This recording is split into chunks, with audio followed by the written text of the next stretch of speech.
Didn't even get to cross.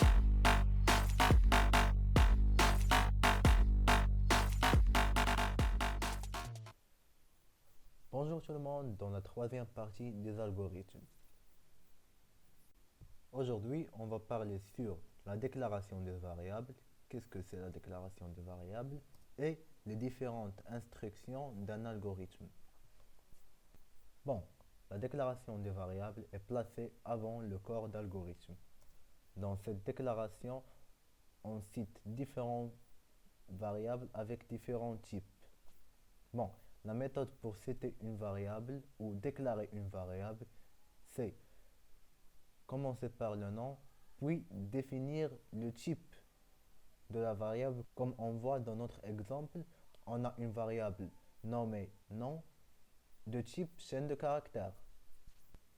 Dans cette partie, on va citer deux instructions qui sont très importantes pour l'algorithme. La première instruction, l'affectation. L'affectation, c'est donner à une variable une valeur, comme on voit dans les deux exemples. On suppose que la variable x est de type entier. Alors, on ne peut pas donner une valeur réelle qui est 1,5 à une variable entière. Conclusion.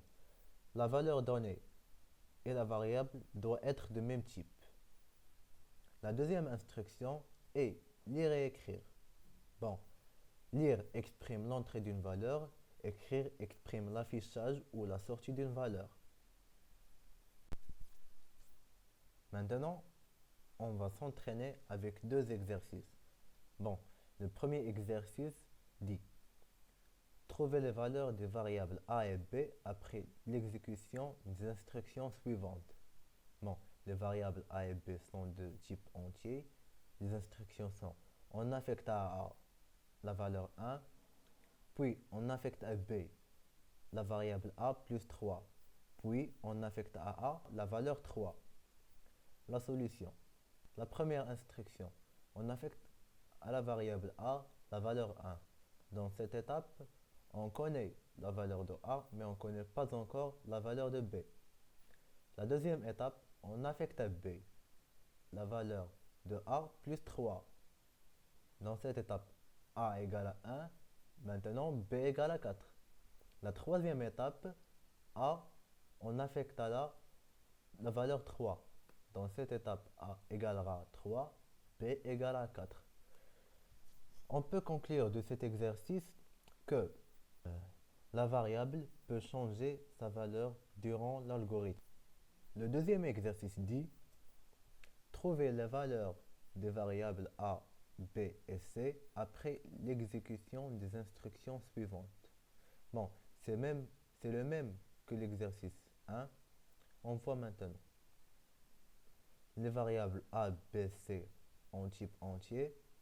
Les instructions sont les suivantes. On affecte à a 5, on affecte à b 3, on affecte à c a plus b, puis on affecte à a 2. Solution.